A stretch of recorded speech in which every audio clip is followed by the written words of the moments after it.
Apple Card is the credit card created by Apple. You earn 3% daily cash back up front when you use it to buy a new iPhone 15, AirPods, or any products at Apple.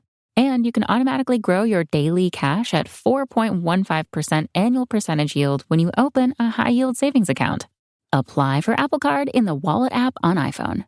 Apple Card subject to credit approval. Savings is available to Apple Card owners subject to eligibility. Savings accounts by Goldman Sachs Bank USA, member FDIC. Terms apply.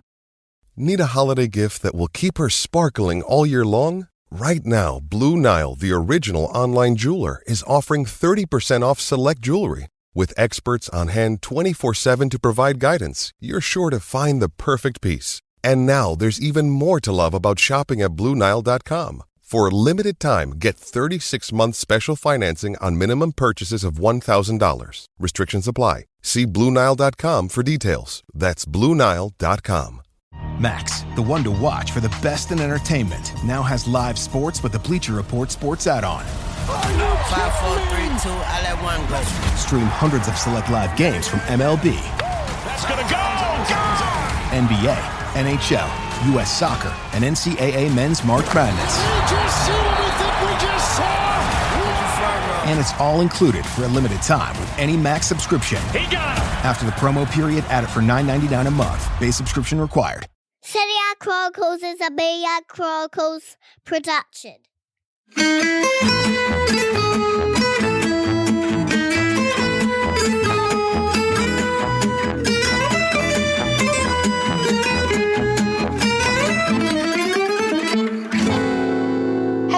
Welcome to another episode of the Serie Chronicles podcast. I'm super excited this week, and I feel like you can really feel that in my voice.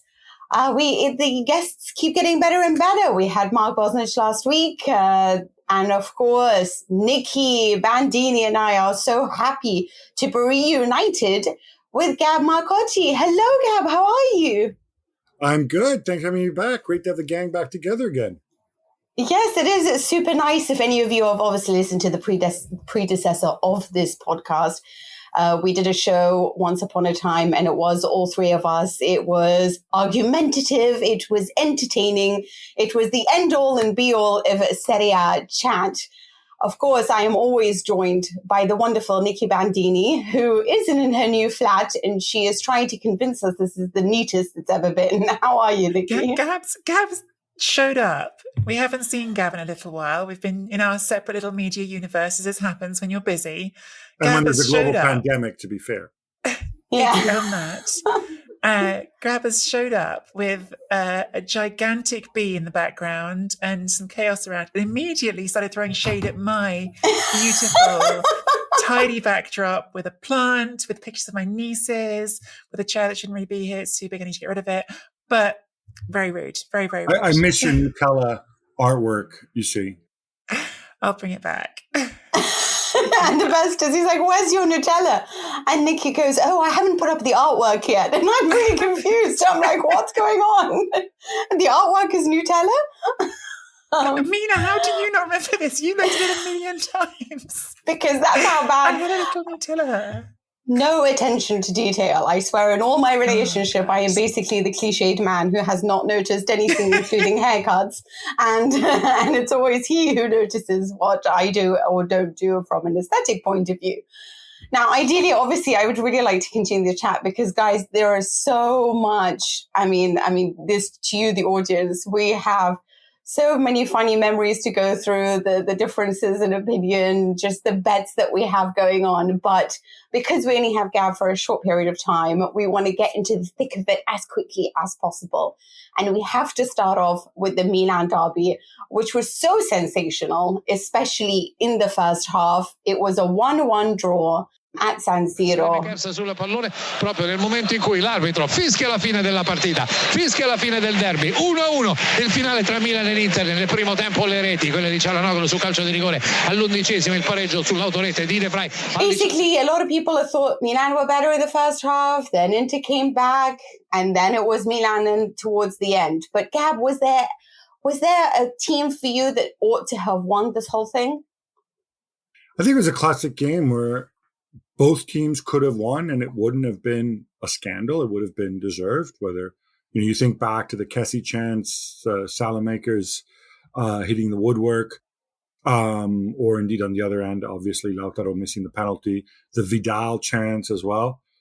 But I thought a draw was a fair result, and I liked, like, as a neutral, I think you would have liked everything about this game. The way the two teams approached it, they wanted to win more than they wanted to avoid losing, which is, not something to be taken granted when it comes to derbies.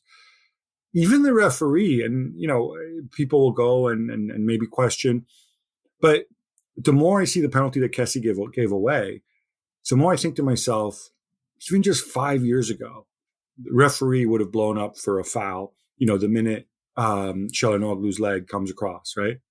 But here they let it go because, they kind of embrace the fact that you can't give these ticky-tacky fouls all the time. It's not necessarily what people want. And, so I thought it was all good, right down to Çalhanoğlu trolling the Milan fans. I love that. I have to admit, I love that as well. There was so much pettiness going on in Germany. You expect that. It was wonderful, right? I know it's stupid, but like when you haven't had a Milan Derby in this long, and I think right from the sort of opening choreography where the Milan fans did this extraordinary choreography saying thank you to the nurses and doctors who worked through the pandemic. Incredible, like classic derby choreography of the sort we haven't seen since before the pandemic. Spilling down 3 tiers and drama. And at the other end, you've got Inter, who've just done a picture of an ultra. So, still an impressive choreography, by the way. It still takes up a whole tier. And a picture of an ultra with the Scudetto and a Milan fan in a jester hat crying in the background, which just looks so petty when you square it against the thank you to the doctors and the nurses. And a little part of my brain even thought, do you think the Milan fans thought to themselves, if we do something that's grandiose and they do something about themselves, it's going to make them look even worse? I don't know if I'm going too far with my reading of that one. But that, and then Çalhanoğlu, who doesn't really have any reason to hate Milan. They offered him a new contract. They wanted him to stay. He wasn't like he was kicked out. He just left. And far from being this sort of classic thing we see in Serie A all the time, we see it so often, oh no, I won't celebrate against my old team. He actually goes and does immediately the hands behind the ears, what are you saying about me? Celebration to the Milan fans. I loved that, even though it was so petty. Yeah, it was funny because. Oh, sorry. No, sorry. I was just going to say, I don't particularly like Çalhanoğlu. I don't think he's that good. Although he had a tremendous game, and I think Milan were totally correct in saying, "All right, dude, you're only worth so much, and this is what we're going to offer you." And he didn't take it, and he found somebody across town who was willing to give him more than that. And so fair play to him. He walked the walk, and now he gets to go and crow about it. I really have no problem. I mean, some people in Italy saying, well, that's disrespectful. They compared it to Ibrahimovic trying to like wind up the crowd. I thought I had no problem with that whatsoever. I totally agree with you. I think that what was interesting about this is everyone was saying, oh, Hakan was the last to come into the dressing room. Well, he was saying hello to Paolo Maldini, to Stefano Pioli. Everyone was hugging and kissing him. So it really doesn't look like he is on bad terms with anyone at Milan. And he just chose somewhere that he felt that he was getting everything that he wanted. Which begs the question, why is he trolling the fans? Because he says, when I walk around Milan, they all want to pose for pictures with me. But I guess what I wanted to ask you... I think he just enjoys it. I think he was just having fun. I really do. And that's kind of what I love about it. Because if I'm being honest, I'm no athlete really, but I feel like I would be the sort of person if I was in that position where I would be like, oh no, I'm going to be apologetic about it. I'm going to not want to upset people. But I think because I'm like that, sometimes seeing someone who just unashamedly is like, no, I'm loving this. I'm loving being the person who threw some mud back in your eye. Sometimes it's fun. Sometimes it's fun to watch. Is that why you're friends with Gab and I? Because we are that person. Do you think I was going to ask you guys that. Would you celebrate against your former teams? I want to know if you guys would. Oh, I walk the walk, but I don't talk the talk. Sorry. What about you, Gab? It all depends how you leave them. Look, obviously at an individual level, those were his teammates and stuff like that. But I can see from the fans' perspective, you're the guy who turned down our offer and you walked on a free transfer and you walked across town to our big rivals. He's obviously not the first person to play for both Milan clubs, but I can understand them being annoyed. And from his perspective, it hurts when people don't believe in you. He felt he had a good season. Not so much, I think, the last year, but the year before that. But I don't think Hakan Çalhanoğlu had a tremendous game. I think Milan made the right decision. I don't think it was the right signing for Inter either, personally, in the long term. But hey, this is his moment. I love the way he grabbed the ball from Lautaro to take the penalty when he wasn't a designated penalty taker. He absolutely deserves this, and he gets to enjoy it. It's funny because Çalhanoğlu sometimes just really disappears from matches, and sometimes when it seems like he needs to step up, he does know how to step up. So I wonder if it is a mental thing. But I wanted to ask you guys, because you obviously mentioned that he took the ball from Lautaro Martinez and he scored the penalty. Were you both a little bit disappointed with the attacking force of both teams? Neither Zlatan nor Dzeko really played their best game. Was it a game that was always going to be played through the middle, that was going to be a little bit gritty?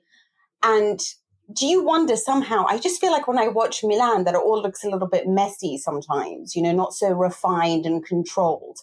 And whether or not they lack a little bit of physicality. Brahim Diaz, Leao, so easily knocked off the ball when Inter just really try to take control of things. Is that what's missing for Milan also from the point of view when we talk about Europe?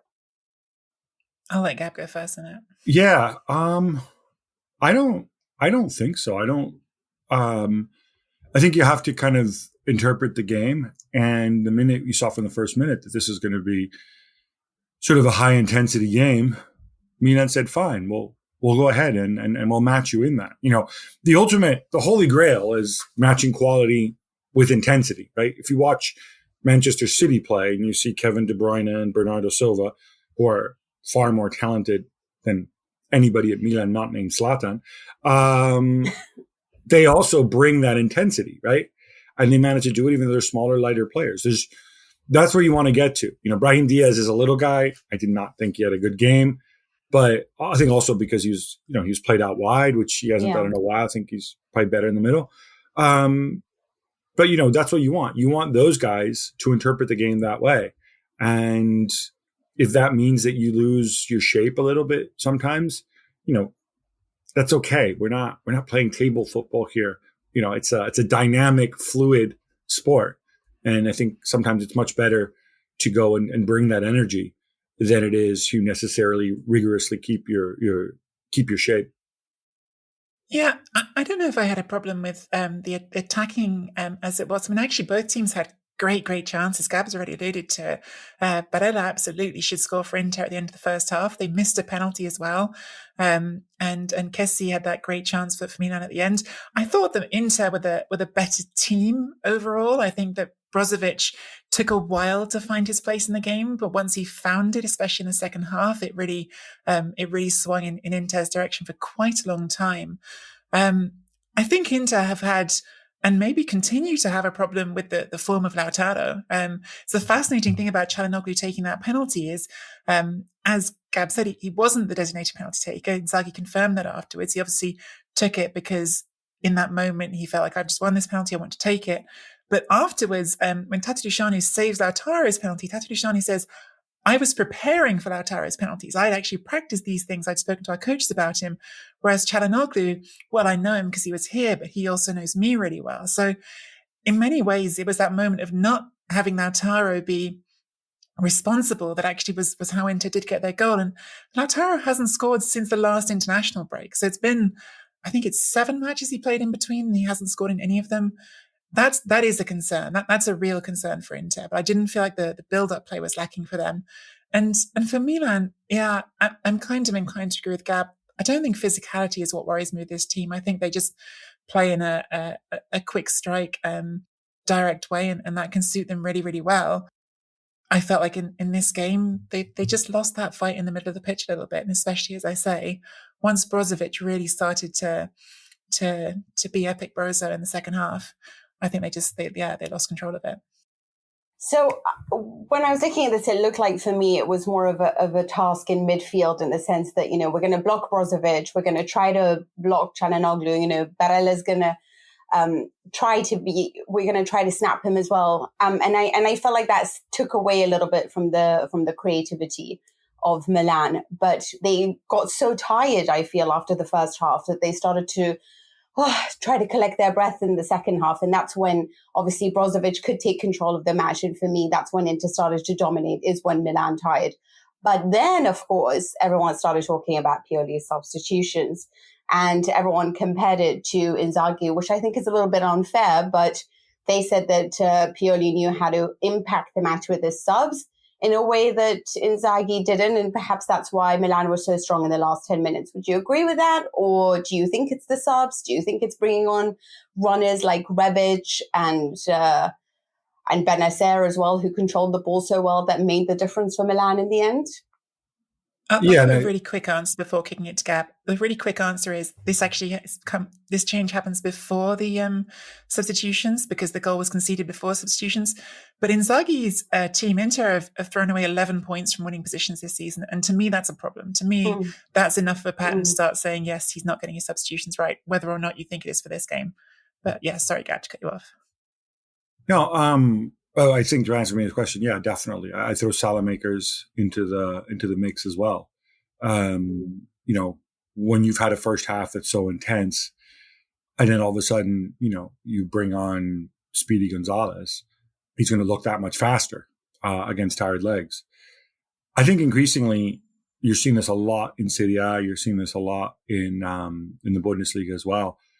With the 5 substitutions, I think a lot of coaches have changed their approach to the game. I think Pioli's a big example of that, because, you know, you can change so much of a team in the second half. They almost have like lines in hockey, right? They have designated people who come on with specific tasks for specific situations. And I thought Pioli did that very well. The one other thing which we haven't mentioned, I just need to give him a shout out just because it was so weird. Theo Hernandez wasn't playing in this game, and he wasn't playing in this game because of that weird second yellow he got when he just kind of fell over. Do you remember that? And he got a second yellow. It is amazing how things impact, because I think if Theo plays this game, it's not going to be an automatic thing. But not only does he make Milan a lot better, while Theo's not flawless defensively, he doesn't get caught out the way Ballo-Touré gets caught out for the penalty. So to me, that just means that, you know, we talk about these games in isolation, but there's a whole story that comes before and a story that comes after. Yeah, I think it's, for once, we all agree it's very fair to end 1-1. It was a great match. I think we saw some great things from both teams. Definitely can't see that there's 7 points separating them. But quickly, Gab, who do you think will finish higher, Inter or Milan? I think Milan. I know will. You hate predictions. That's why. I think Milan will. They're ahead now. Inzaghi's doing a better job than I thought. One other thing I want to mention with Inzaghi in this game is we've seen Inter in a bunch of games this season against Lazio and whatnot, where the intensity of the occasion gets to them and they kind of lose their heads late on. They get nervous and Inzaghi gets sent off, whatever.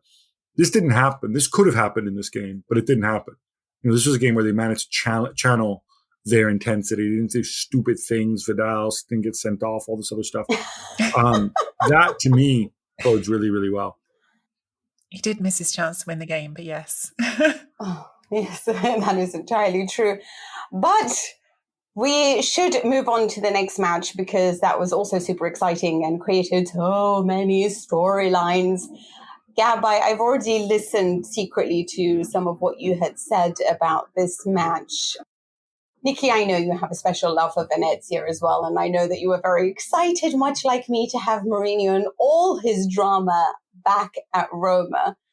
And so this was an interesting game, because not in a million years would you have told me the worst attack in Serie A would win 3-2 over Roma. And in fact, I actually had a little bet on this game, and I thought for sure Roma would win it, especially with the fact that Shmurodov was starting. I was like, yay! Didn't go to plan. The defense fell apart. Mourinho's more dramatic than ever. Does he deserve his alibis? Because let's be honest, if we compare the number of points that Roma have collected this season to what Paulo Fonseca has done, Mourinho has done worse, both in comparison to Fonseca's first and his second season. And this is despite spending money that he says was there to just replace what was lost. So does Mourinho deserve a little bit more time, or is he just somebody who needs to win, so it's always going to be dramatic when he doesn't? I'll start off with you, Nikki. Oh, I was now send it to Gab, because I think Gab, from what you've suggested before we started, might have an opinion that is different to mine on this. I absolutely. I know, that's why I want him to come back on you. I see how it's. I'm being set up to be knocked down. I get it. It's okay. Gab's our guest. We can be nice to him. I know. I absolutely think that Mourinho is at that point already that's really worrying me, where the excuses come so thick and fast, but the improvement does not. I think it's extraordinary, as you said, Mina, an attack that has not been scoring goals. Venezia, it's not just that they scored 3 goals, it's that they could have scored a couple more at the end of this game as well. They hit the bar twice at the end of this game. There were some things, brief moments in this game where you thought, oh, that's good to see. Tammy Abraham's goal was really nice. He looked like exactly the striker that they thought they were getting early in the season, who hasn't been around in terms of performance so much in the last couple of games. But I just can't get over Mourinho's reaction to everything. I personally thought the Venezia penalty was a penalty. I understand there may be some suspicion of a push before the foul by Cristante, but to me, at least, the kick by Cristante on Caldara is a foul. And I think regardless of that, who are you trying to kid that Venezia are one of the powers of the division and that this is one of the teams that's got the referees helping it out? Venezia, who 2 weeks ago were literally republishing video of a penalty decision against them on Twitter to highlight how bad it was. I just think this narrative is so repetitive, it's ridiculous, and it's absolutely his fault that defense wasn't better. Well, look, it's 1 win in 7, right? In all competitions. And I have no problem pointing out or calling out Mourinho when he does and says stupid or unfair things, which occasionally he does, or when he makes mistakes. Like I did that, I thought it was completely absurd what he said after the 6-1 against Bodo Glimt. As you know, I can criticize him. My main point was that in some ways this is the Mourinho of old, with going after the referees and saying, "Oh, I can't say anything. Otherwise, I need to protect myself. Otherwise, they'll suspend me." And then he says stuff anyway. But in other ways, this is a different Mourinho because it's a different Roma. This Roma team, their faults, I think, have nothing to do with what we saw with Mourinho teams in his earlier stops at Spurs and at United, where people said, well, he's too negative, he's too defensive, not enough creativity, not enough attack. This Roma team attack all the time. They're distinctly, if anything, they're distinctly unbalanced. This does not look defensively like a Mourinho team. And again, making the big call of going with the 2 strikers plus El Shaarawy and so on. I mean, this is a team that it seems to me like as if Mourinho's well aware that in modern football, you can't play defend and counter. He just simply hasn't gotten the balance right. And maybe he'll get there. Maybe he won't. But I think that's a big part of the reason why they've scored a fair bit and they've conceded a fair bit as well in most games. And so as a result, you get a team where obviously the philosophies are very different. But in the end, this feels a little bit like Fonseca's Roma in that they concede a lot of goals. They commit a lot of people forward. And they fail to beat the big teams, because that's one point too to make. In those 7 games where he's won 1 in 7, well, in those games you have the Derby, you have the Milan game. You've got games against some tough opponents as well. It's not like they were playing Venezia every week, right? So I think that goes to his defense a little bit. I guess most of it, you can't say it's the same old Mourinho. That part is only true for some things. Sorry, I know that Nikki also wants to come back on this, but there is one thing that I'm going to say. I remember against Milan, they didn't have a shot on target in the first half, and it didn't come through until the 20-something minute in the second half is when Roma finally had a shot on target. I know that offensively they have lots of shots, but there doesn't seem to be an offensive scheme that isn't reliant entirely on Pellegrini doing something and coming up with something. And for me, I feel like, as Gazzetta dello Sport put it, and I thought I agreed so well, there's a creative constipation. I think that sometimes when they do face sides that close up... Sorry, just for avoidance of doubt, I'm not saying that they're attacking well. I'm saying that they're attacking. They're attacking. He's brought this energy. He's brought this bravery, if you will, which maybe wasn't there before. But is it naive, is my point. I mean, this is not naive. They've hit the woodwork 14 times this season, right? I just think it's not good. It's not where he wants it to be. It's not efficient. Ultimately, the point of the game is to create chances, and you can do it many different ways you want. They create lots of shots and commit people forward. So they're not there yet. But my point is, this is not something Mourinho has done before. Mourinho, we haven't seen Mourinho attack with so many men in one go. And I think in that sense, this is different. He feels like somebody who's trying to play differently and not quite getting there.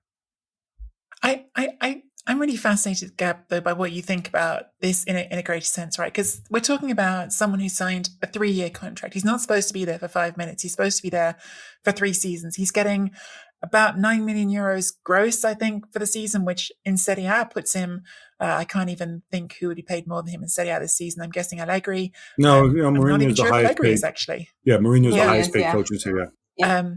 So given that you have an ownership who really aren't trying to do this to make the fans happy or to even do it for the reputation, you've got an ownership that was interested in Roma as a business proposition, really. Are you not worried about this? Are you not worried about the fact that the man you're spending all this money on is already, at this point in the season, torching the squad that he has? And he did it in a way where he phrased it in his press conference saying, okay, it's not the ownership's fault. But at the same time, torching his squad repeatedly, saying, I've only got 13 or 14 players that I can use, despite the fact that about 100 million euros was spent in the transfer window. And saying after this game, look, I'm not someone who constructs, I'm someone who reacts, I think his phrase was. This is not a good recipe for me. I don't I'm not here trying to just completely trash Mourinho. I know it sounds like that, but I've actually been on this podcast at the beginning of the season expressing how excited I was to have Mourinho in Serie A. It's fun. It's fun having Mourinho around. Yeah, but unless you're his employer. The situation at Roma seems bad. No, look, I don't think he was. I think the Friedkins haven't been particularly public or forthcoming with what their grand view is from any kind of, whether you want to use the term Moneyball or return on investment. Hiring Mourinho, I thought, made very little sense unless they're willing to go and spend a lot of money and give him the sort of tools that he's had in the past. On the surface, I think that seems obvious to me. But then look, I would have kept Paulo Fonseca, because I think he's a really, really good manager. Yes, he is. That said, what I think is interesting and often gets missed because Mourinho is so polarizing is that he is trying to do the things differently. He has generated enthusiasm. It is only early November. Now, if Mourinho goes out, tantrums some more, and the Friedkins sit there and say, man, this guy's a colossal pain in the rear end, but, in for a dime, in for a dollar, we're committed to him for 3 years. It's going to cost us so much money. He's telling us to go and spend more money. All right, fine. Let's go find another 50 million under the sofa so we can go and spend it this January. Then he might get his way, and maybe he'll get the players he wants, and maybe he'll do well. But I'll tell you what, I don't think it's a great way to bring a project forward, which is why I wasn't against it. But now you're in there. You've committed. That ring is on the finger there.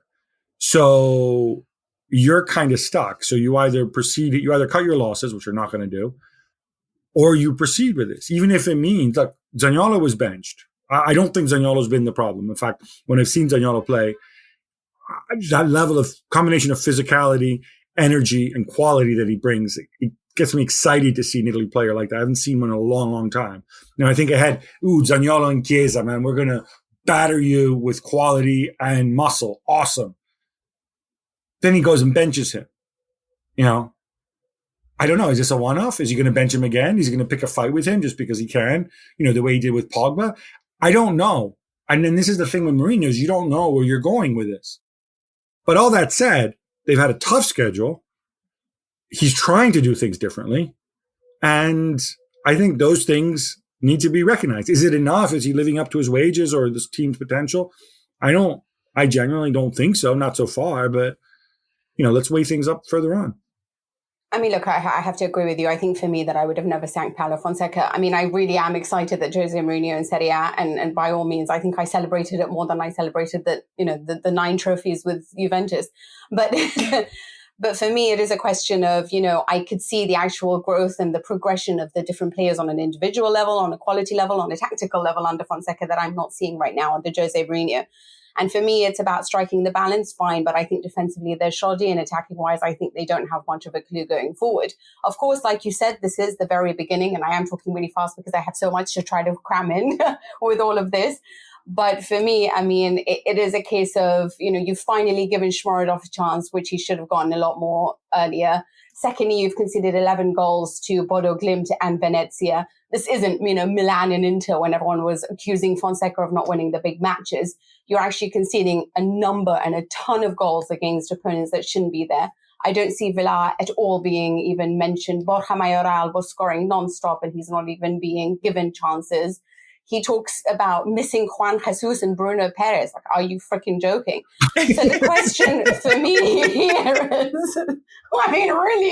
Jesus Christ. So the question for me here is you want a guy and you want to build a project with him, but does he have the patience to build the project, or is he already angry that they're not winning? If he shows me that, he's all right with all of this and it's just about baby steps until we get there, then that's cool. But he's got to show me the value add. You have less points than what Fonseca managed. So what are you bringing to the plate other than just constant arguing? And yes, the referees haven't been great to you. Fine, I agree with that. Anyway, Mourinho annoys me. Allegri annoys me. So let's get on to Juventus. Usually, like Nikki always loves to say, I am a huge apologist for Allegri. And I think that she can be a little bit too. But I know, Gab, that you're not. And obviously there is a 1-0 victory over Fiorentina. He released the shackles at least a little bit in the Champions League, and we saw a little bit of fun and excitement, and we saw several goals. And then it all fell apart when they faced Fiorentina. So, Allegri, should we sack him? Look, I don't know. I think when Allegri took the job, he looked at the situation. Again, I think Allegri understands that football's moved on, that, he wasn't going to be, I don't know, we've had this conversation many times, right, about the direction of travel, and that Juventus committed to a certain direction under Sarri and Pirlo, and it didn't work out for different reasons. I think Allegri looks at it genuinely and says, I'm a smarter coach than those guys. I can play defensive football. I can play more attacking football. I'm a better man manager. I'm more experienced. So I'm just going to get these players and I'm going to fix it. I'm going to coach my way out of it because Chiesa, Kulusevski, Locatelli, these are good players. De Ligt. I think he genuinely thought he could do that. And maybe he still can. And it's taking longer. And I genuinely don't know what to tell you because I see them against Zenit. And again, leaving aside the scoreline, right? And I absolutely hate it. There's certain people, sorry, Mina, especially Juve fans who, it's all about the result, fino alla fine, all this nonsense, right? All this garbage. So, when they beat Chelsea, I'm like, oh, big win over Chelsea. You're also, lucky as hell. Like, you didn't deserve to win that game at all. Oh, don't you think so? I thought they played well in that game. Yeah, I just thought it was just a lot of defending and blah, blah, blah. But I saw the game against Zenit and I said, this is good. This is what you want to do. You're taking the game to the opposition. You're imposing yourself. Chiesa is unshackled. He's running rampant. Even Bernardeschi played well. this is good. Dybala looked alive, right? And so I said, all right, how they turn the corner? Can they carry this over against Fiorentina? Fiorentina, by the way, I think have an exceptional and often overlooked coach in Italiano. And there's actually some things that worked really well. I thought, I didn't see Vlahovic on the pitch, presumably because De Ligt stuffed him in his shorts and we didn't see him. But De Ligt was really good. De Ligt, who, by the way, has received a lot of unfair criticism, again, from certain Juve types who believe that Bonucci and Chiellini can still get the job done consistently and that it's, 2010. That said, Chiesa came alive far too late. The less said about the other attackers in this game, the better. And I look at this and, people are like, oh, but Bernardeschi wasn't there. And so he had to. I'm sorry, if you're relying on Bernardeschi to be a difference maker, you've got problems. I genuinely don't know. I hope Allegri goes away next 2 weeks, sits down with his staff and says, all right, why are we so Jekyll and Hyde in terms of performance and mentality and approach? Leave the results to one side. The results will come in the end. It's Juve. They'll sneak up the table. And then, whatever. They'll be in with a shot, right? Come April, they'll be thereabouts, right? You don't worry about that. But they've shown that they can actually play the way I think Allegri would want him to play. But then 4 days later, you get this crap that we saw without a single shot on target until Milenkovic was sent off. That's not good enough. And Allegri's got to wonder, why are they like this? Yeah, it's the classic Allegri narrative, isn't it, though, that he takes a bit of a season to work things out, and then when he works it out, that's when the shackles do come off, which is, I totally see where you're coming from, Gab. You get that Zenit game and you think, is this the moment? I think that's what's bugging me so far is I don't see the innovation. Where's this innovation coming? Taking the shackles off Federico Chiesa sounds great, right? That's what I want to see. I love watching Federico Chiesa play. I thought even in this game where Juventus weren't great, that single-mindedness that he has, where it's just like, I'm just going to try and win this game now. It nearly worked, right? Like he had a shot off the bar. He had another one that went really close. I think it's kind of funny. You mentioned Bernardeschi there, who's another Fiorentina ex. But I think it's kind of funny that a lot of us were all focused on Chiesa, waiting for him to win the game against his former team. Then Cuadrado, who, by the way, shows up so often at the end of games. I would love to have put together a file of just all the 85th minute onwards goals he scored, because there's been quite a few. But it's easy to say, take the shackles off Chiesa and it'll fix things. And I've even probably said things like that. I'm not saying that to have a go at you, because I think I've said things like that. But what is the system? What is the system that allows Chiesa to take the shackles off? What is the system that is going to consistently get us the best of Federico Chiesa? Because as far as I'm concerned, that should be the whole plan right now, because he's the best player they've got. Right, but the problem is, though, Nikki, sorry, Mina, is that you have another player who's likely going to become the highest paid player at Juventus by some distance, who's also supposedly the best player at the club. He isn't. I know who you're talking about, and he's not. I know, but I'm talking about Paulo Dybala. No, but this is the thing. This is where, because of the crappy short-sighted way that this club's been run in a long time, they're now up a creek without a paddle, right? They're so terrified of losing Dybala on a free transfer. Just lose it. Honestly, I would say, whatever he's making now, you've saved yourself that money. Yes. Let him go.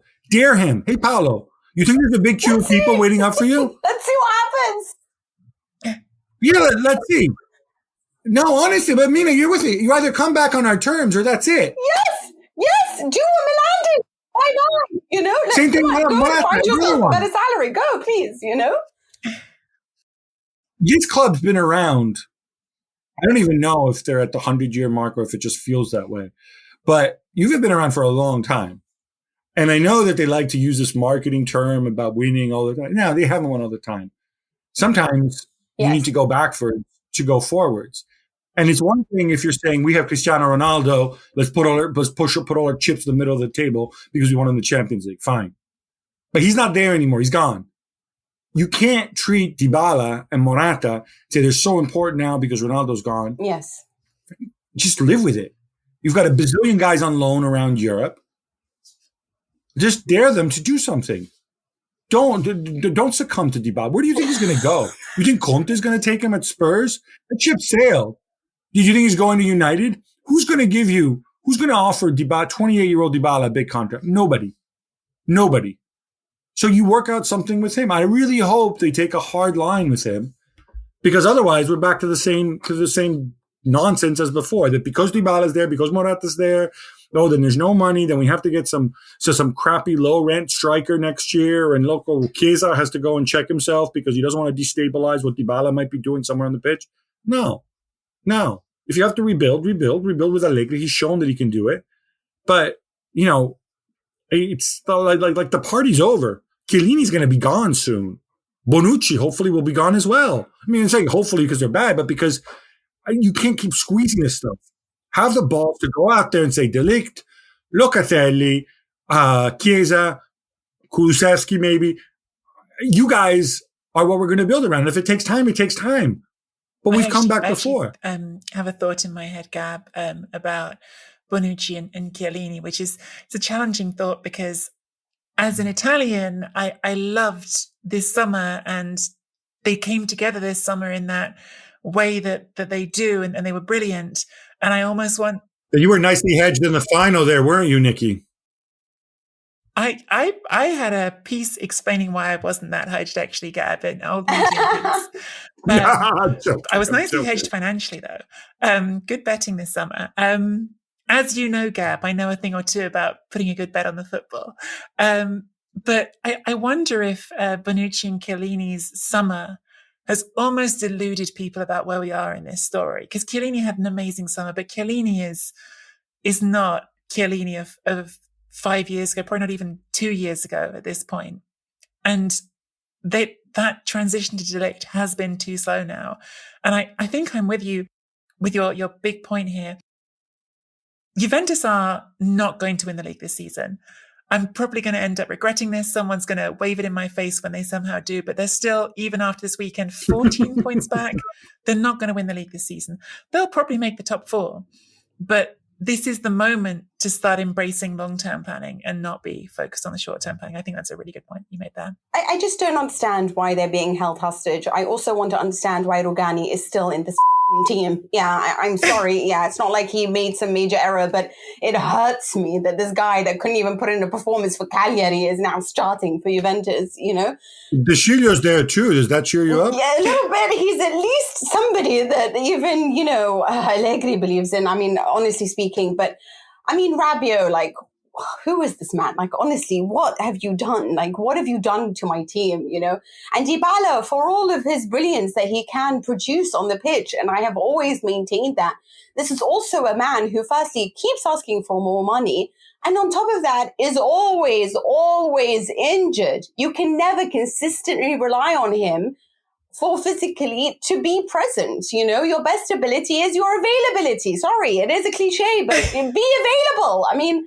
the man never is. And so for me, it's being held hostage by too many average players. Arthur's always injured. I don't know what Rabiot does, really, honestly. I mean, it's not like he's terrible. I just don't know what he produces of value, really. So... Shall we call Nikki by bringing up Aaron Ramsey too? But they are working on getting rid of him. So at least on that, they're not being held hostage. All right. Can we put something slightly in Allegri's defense? I will always defend him. Yes. Or in Juve's defense. I feel dirty defending the club. It does mess up your plans when Cristiano Ronaldo, 48 hours from the end of the transfer window, leaves, because Cristiano Ronaldo affects so many things. And I think, we have to accept that. Maybe one day somebody will talk and tell us the real story that, I'm pretty sure they tried to peddle him all summer and nobody was interested. And in the end, George Mendes had to go and knock on doors around Europe until he could find somebody who could afford him, and Cristiano wanted to go to. But it does completely mess you up at that stage when you've done your whole preseason thinking Cristiano is going to be a part of it. And to Allegri, more than other managers, that whole work that they do in the preseason is really, really important. And in the words of Fabio Capello, I told him not to take that job. He'd be made his scapegoat. So At least they're winning in the Champions League. That's all that Juve, well, nowadays cares about. Gab, do we have you a few more minutes just to ask you a few predictions? Or you hate that part, I know. I don't like predictions, but go ahead. Well, I just wanted to ask you about Napoli because they drew with Hellas Verona. Igor Tudor is the best coach in Serie A at the moment. At least just, in the last few matches. What do you think about Spalletti's Napoli? Do you think this is a team that can really take it this season? So I'm sure Nikki remembers my thoughts on Spalletti. I think he's... Yeah, you called him the devil. Yeah, I think he's an oddball and he's a weirdo. And you think it's weird that he speaks to his mom every morning? I think, he's weird. No, but no, he is weird about his mum because he films her. It's weird. His weird collection of shirts. He also thinks she hasn't fallen. She's an old one. But I'll say this. He's obviously really good at coaching football and he's done a phenomenal job here. I genuinely think this Napoli team last season, the wheels came off and I thought, oh my God, now you've injected Spalletti into this combustible mix. Why don't you pour more lighter fluid on the fire? And I thought he was going to snap. And he hasn't snapped yet. And instead, they're top of the league. They're top of their Europa League group. They're playing phenomenal football. As great as Victor Osimhen is, it's not just because of Victor Osimhen. Koulibaly is back where he was. Fabian Ruiz is back where his talent says he should be. Zielinski had a stinker against Verona, but, he's doing it too. Spalletti's been tremendous. He's handled everything that's come at him. Will it last? I don't know. But so far, hats off to Spalletti. As much as we love Tudor and stuff, if we're going to make a separate category for, coaches of big teams and who is number one this season, Spalletti would be my big team coach of the year. The Pioli. So who would your top four be? I don't have to give you an order, right? In order. We want to know who wins. Yeah, basically we want the order. In order. No, I think it's almost easy, right? Napoli, Milan, Inter, and... Okay. Say it! You hate them. And Atalanta, thank you. No, it's not. No, Juve in the top four. No, it's obvious Juve can sneak back in because they have a way of being sneaky that way. But I'll tell you what, if Atalanta, I guess they'll still go in the Europa League, but if they get knocked out, and their squad is big enough, there's no reason Atalanta can't finish top four, I think. And I wouldn't. So it's them over Juve? What? So it's them over Juve? It's early. It's just that Allegri's got a ton to do. I don't even know what happens in January. Are they going to bring in a striker on loan? Well, what are they going to do? How are they going to fix this? I thought Rugani did a job. The reason, when you had your rant about Rugani before, it's Rugani. But the other two guys are Bonucci and Chiellini, and, they're not getting any younger. So you need a fourth defender. There's a lot to be done here. I have no idea this guy Cherubini's any good at actually buying and selling players. I don't think the people who came before him are necessarily great. I don't know. So maybe bring in more of their loan players back. Move Chiellini upstairs, put Bonucci to one side, bring back Demiral, Delict, and you're good. I just start doing things that make sense. That aren't just for the immediate.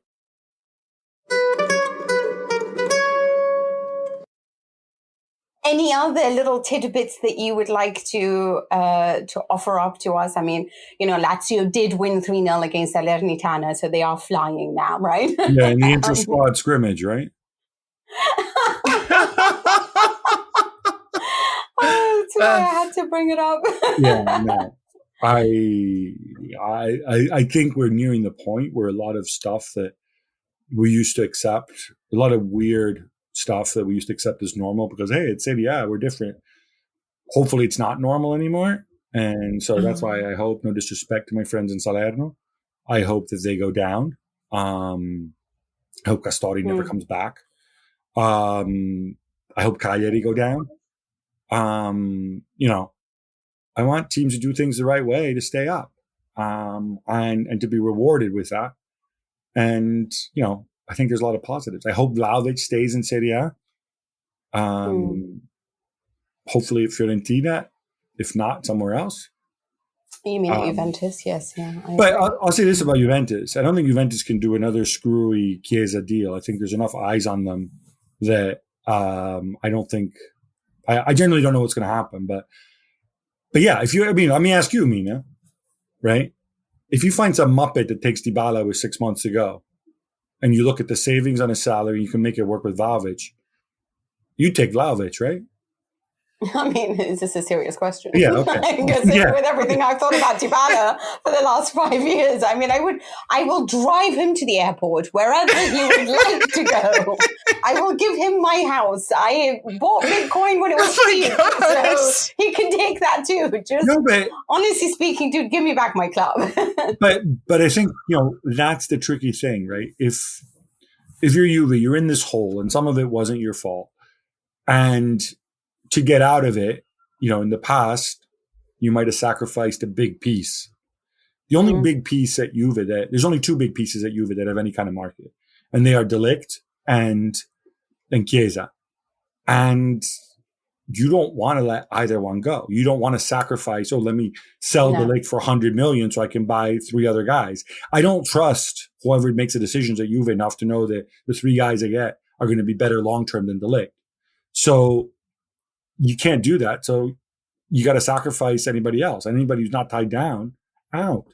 Enough of this. And now enough with accounting players like Arthur, enough Ramsey and this nonsense. Would you sacrifice Kulusevski? Because that looks like the guy that they are looking to sacrifice. But who's going to... Okay, Kulusevski scored 40 million. So the magic of plusvalenza and amortization that we know Juventus are very good at, to the point that they're being investigated, I asked myself... Hey, alongside other clubs, Gab. Yes, Juventus and Napoli, shock. But it is, but whatever. But I don't want to get into that. They operated within the rules. Well, let's see. Somebody else will decide that. But the thing about Kulusevski is, cost you 40 million. This will be the end of his second season.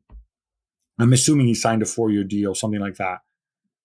So you would have to sell him for more than 20 million to get money back. So even if you could sell him for 30 million, So you've generated 10 million and then you need to replace him, and he's still young.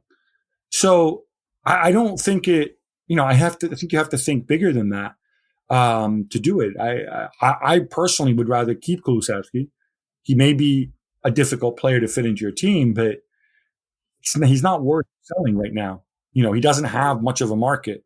And he's talented. Yeah, I agree. He's talented. You're not talking about someone who's got no value to offer. If you can work out the system for him, he's talented. Yeah, but no, absolutely. You don't need to answer me now, but think about that. In other words, everybody. It's not just about being talented.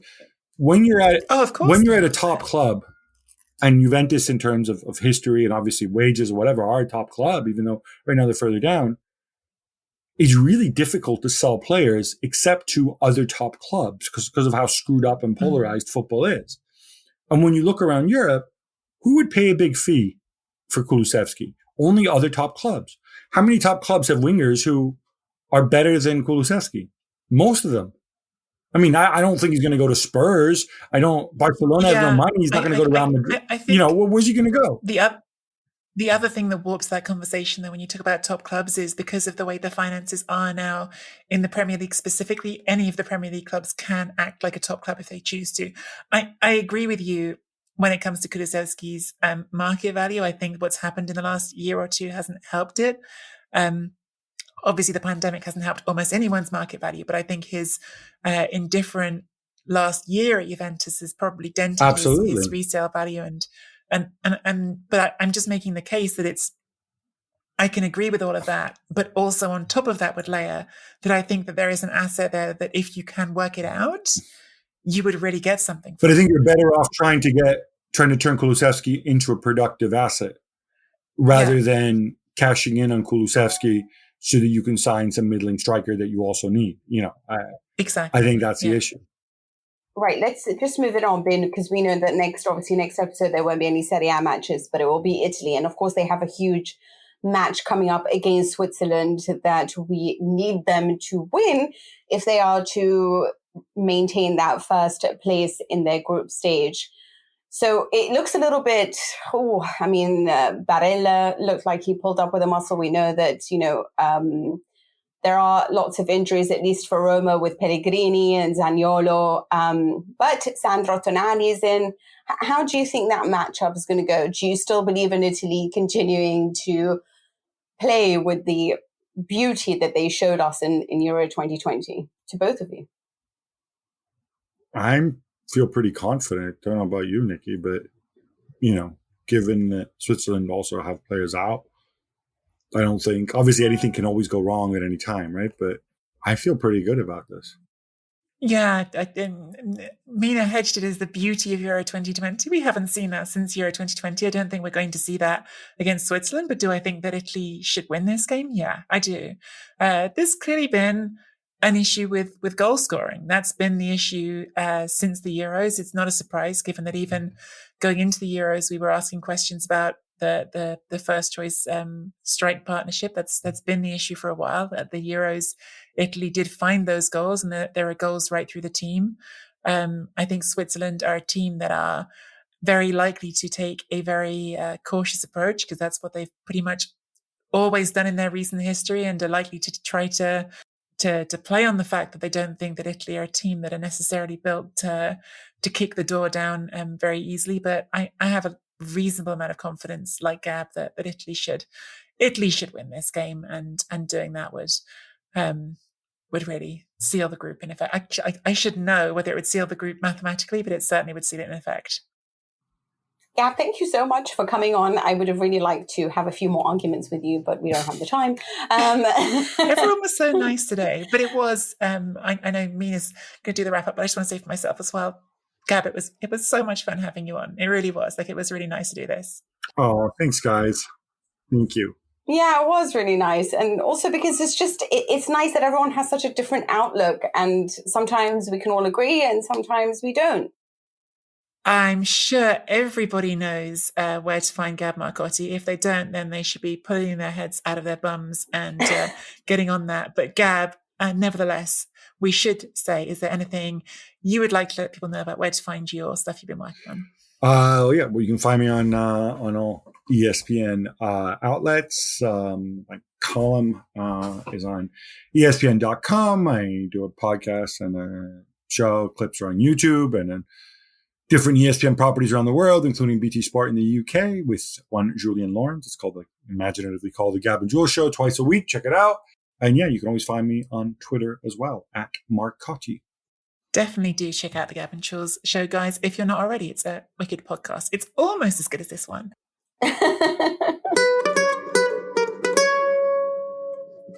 Okay, guys, I do just want to clarify, because obviously I am a Juventus fan, and I am still willing to drive Dybala to the airport. In none of this am I trying to say that I don't think he's a great player. It's just that I've said this all the time. I don't think it's working with Juventus. He's not somebody that I want to build my entire future around. So I hope that does come across and that it does make sense. Like I said, there are injuries there. He, for me, hasn't been a consistent performer for a specific set of time that makes me feel I can rely on him. He is coming up to a certain age now where I need to see week in and week out some fabulous performances. And yes, maybe he has his alibis. Maybe he's not surrounded by the best of them. But when you are a leader, then I'm expecting performances that are always, always absolutely beautiful. And I don't know if I can really depend on that. I do also feel a little bit sorry for Morata. I want to mention the fact that I think he has been a little bit hideous this season. But I do also think that he is somebody who loves to play sort of next to another. I mean, if you looked at it last season, he was sort of the middleman to Ronaldo. He likes being the guy that receives the ball and then delivers. And I think he's not doing that right now because people are looking to him to be the number 9. And actually, I think that's something he doesn't know how to do. It's sad that he seems to be regressing, because I think the player that he was when he first arrived at Juve was so fantastic. But sadly now, I don't really see much of that. Some people think it's a confidence thing. I don't know if it is. I just think on a tactical level, he needs a Tevez, he needs a Ronaldo, he needs a different type of play alongside him. He's never worked well with a João Felix or a Paulo Dybala for me. It's too creative for him, and he's then looked upon as the number 9. And I just don't think that suits his game, but I'm just going to leave it there. Now, Mina, right back in the long ago, probably at least 8 weeks now, when we started this podcast, when we were first introducing it and saying hello to our new supporters who are being very generous and making donations. You can still make donations, by the way, over at seriechronicles.com/supporter. And we were reading out some of their lovely mail and messages they'd written to us. You made a promise. I'm pretty sure, as we discussed on the podcast, it was a legally binding promise, a contractual promise, a guarantee to produce a limerick celebrating some of the messages we'd got. And all this time later, it still hasn't happened. Mina, I thought you guys might have a have limerick forgotten. for me? Look, I was kind of hoping that, like, we are getting older and that you might forget. And that, I do forget a lot. And I wouldn't be called up on this. But yeah, you're right. You're right. I promised you guys something, and secretly I wanted to be a rap star when I was younger. And I think that's why I got carried away with the idea. I was never going to be a rap star. It's never too late, Mina. I mean, it might be too late, but it's never too Are you trying to say I'm too old, Nikki? I would never. I would never. Well, at least I don't have a messy background. But I'm joking. Can I just say that I really loved it when Gab called you up on it, considering what was at the back of his. Anyway, this really isn't messy by my standards. If this is messy, I've got problems. No, don't worry. I purposely don't show you mine so that nobody could say anything. We actually had like a comment, because it was sometimes I don't know which ones that I just think I can work into a limerick, but we got one from Calcio Kroll on September the 21st, and he said, "Firstly, delighted you have been able." Actually, I don't know if it's a he or she. I just said he, but Calcio Kroll, do tell us. "Firstly, delighted you have been able to pull this together. Only just got to the first episode, which was excellent. Delighted you both played nice. I'm sure that won't always be the case. Have a great season." Yeah. So this is the one that ended up, let's just say getting me to write this one. "You both played nice. Won't always be the case," wrote Calcio Kroll. "Oh no," the ladies wondered. Had they stumbled upon a troll? Besieged with anxiety, Mina yearned for Nikki's dulcet tones to calm her nerves and rid her of the nerves brought on by hormones. Nikki assured Calcio... This is way too much. I'm dying. Sorry, carry on. Nikki assured Calcio Kroll was no troll. He was delighted, and his words made them whole.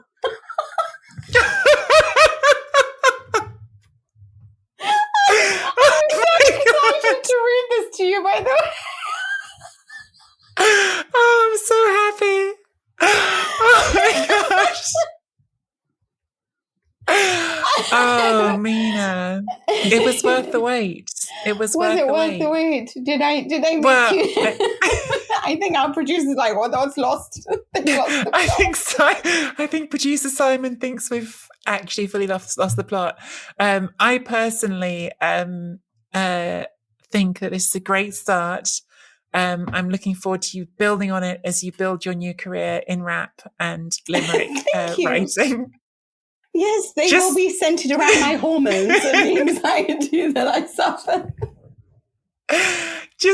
Just to remind everyone, you can make a one-off contribution at seriechronicles.com/supporter, and if you do, we might be able to bully Mina into another limerick. We are actually also we've just been open with about all of these things with you as we do them on this podcast. We're still working out how the best way to do everything is with this show. We are thinking about Patreon and whether or not we can offer some sort of content on Patreon that would be something that you guys would like and that would help to support the show going forward. So watch this space on that one. We're thinking about that as well. Obviously, if nobody knows, Nicky Bandini has a wonderful interview with Franco Baresi on The Guardian. And she discusses with him, obviously, everything you would want to know about Baresi, from Milan to defending to what stands out for him. And of course, the derby. Nicky, as in, obviously we can read the article, but to you, I'm fascinated by this because, I mean, I know that for me this makes a difference, but when you interviewed Totti recently and Baresi now, do you have your favorites on who it's easier to speak to, or how is it that sometimes you can get a little bit more? Did you want more juice from Baresi and felt like you had to be knocked down because, there was somebody there stopping you asking all the questions you wanted to ask? I know what you're getting at here, Mina, because we just talked about this a tiny bit before we did this recording. Yeah, this was so this interview. You get interviews as a journalist all different ways, right? You get interviews through personal contacts, you get interviews through agents, you get interviews through clubs, and you get interviews through when a footballer has a particular project. They might be working with a charity, they might be working on their own autobiography, they might have something they want to promote or talk about. So there's all sorts of different ways that interviews happen. And this one came about in the first instance, actually, because Baresi has got an autobiography out. It's a short autobiography. It's in Italian, unfortunately. So I can't give our English listeners any promises about publication of that. But if you speak Italian, oh my God, the title's gone right out of my head. It has libero on it because it's a play on the fact of being free. And his position, which was libero, who sort of plays as a free defender. But really fun little book. Baresi grew up in a very different era, and he talks a lot about his childhood and growing up on a farm. He didn't even have a television until watching the 1970 World Cup, which is sort of extraordinary. But the way it was arranged, even though the book and it was sort of the first point of contact about it, ends up being arranged through the club. And when you are dealing with a club, Baresi is the honorary vice president of AC Milan. Clubs tend to have certain things they don't want you to talk about. I would have been really fascinated to ask Baresi about San Siro, because, of course, there is this gradual, slow, and, in my feeling, quite sad steps being taken to move away from San Siro to build a new modern football stadium for Milan and Inter. I completely understand the logic for it, but emotionally I find it sad. So I would have been interested to get his perspective on that. And that, for instance, was a topic that I started to talk about with Baresi. And as soon as I started to ask him about it, was very quickly told by the representatives of the club in the room that was not a thing that we were allowed to talk about, which is a bummer. So that is, for instance, of how things can happen when it comes to interviews. But I still thought it was an interesting chat. There were lots of topics we did get to talk about that I was really, really interested to talk about with him. So. The book is called Libero di Sognare. That's it, yes. I was trying to work out. I knew I had Sognare in it as well. I just couldn't put it together.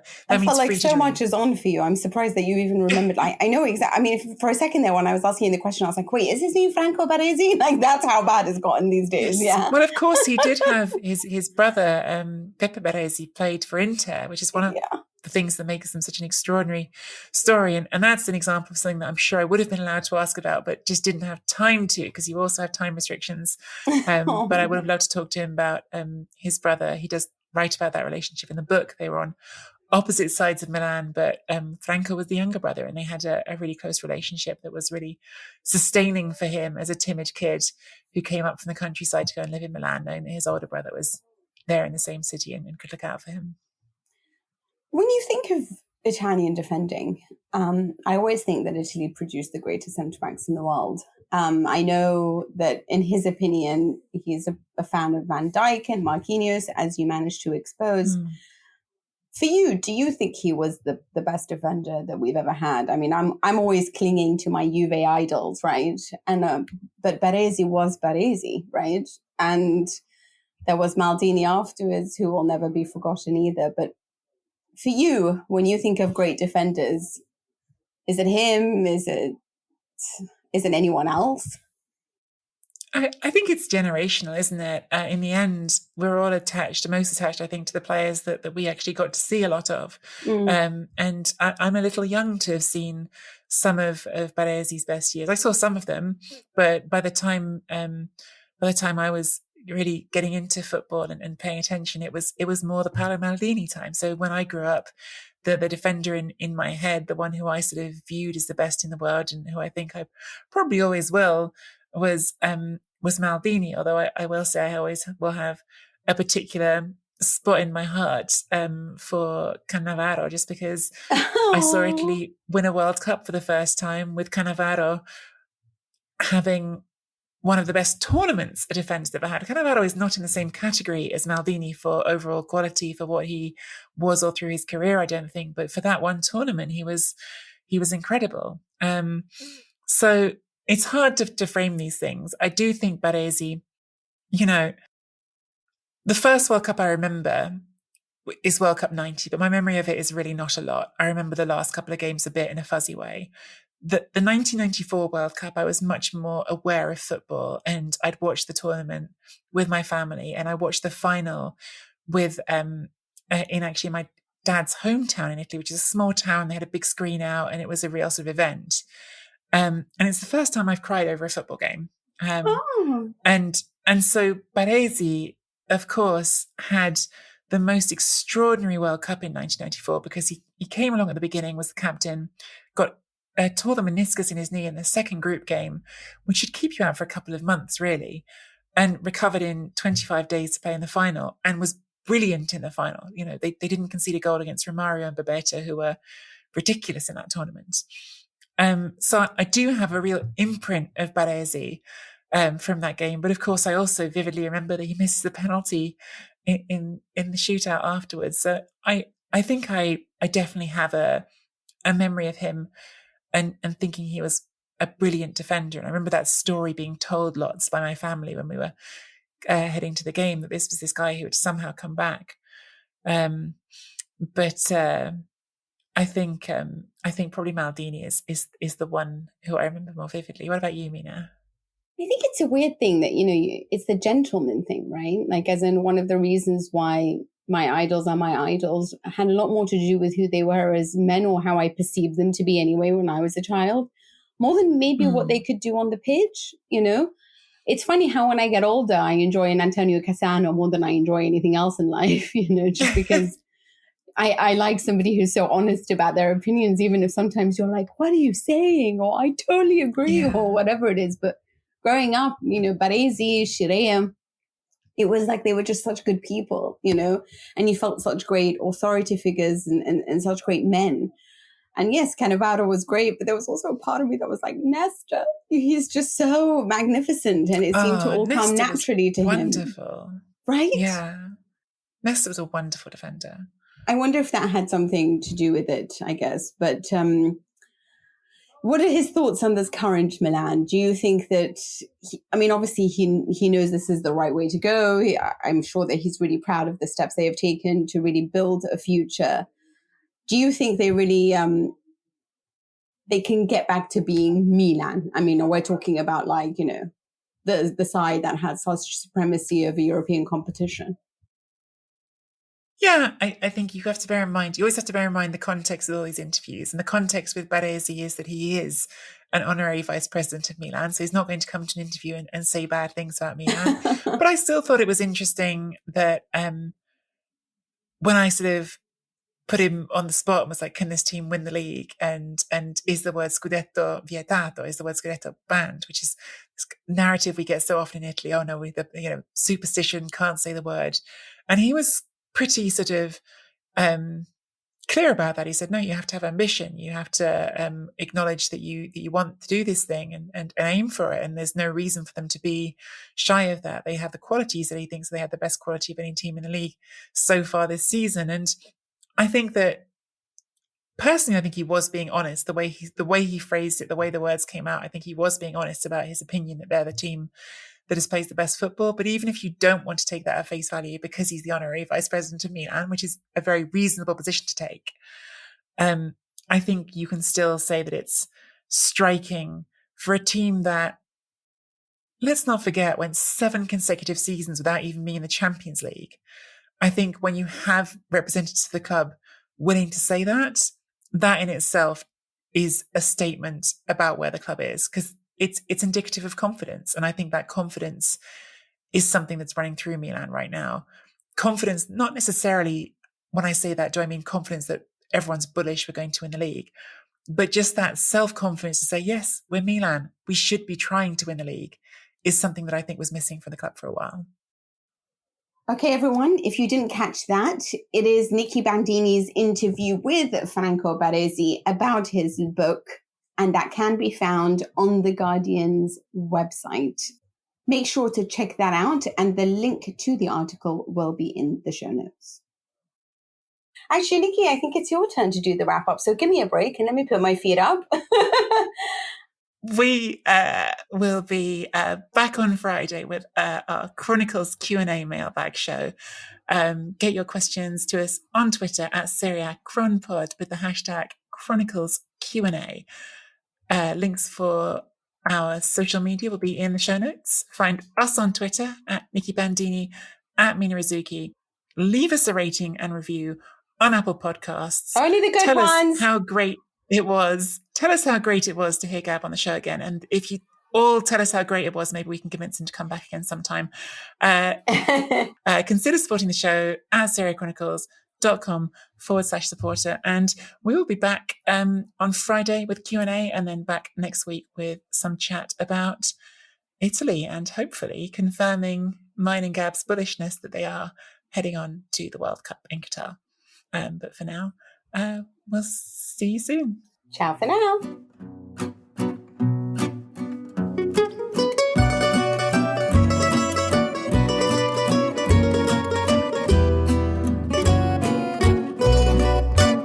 Poi è Massaro che tocca corto, ma c'è Baresi.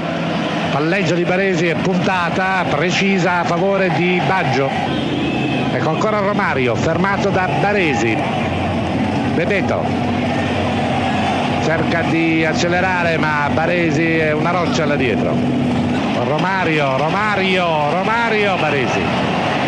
Arriva Masigno, la palla per Bebeto e Baresi, ancora Baresi, stupendamente ferma l'iniziativa degli avversari, da applausi, nel vero senso della parola, alla prestazione di Baresi.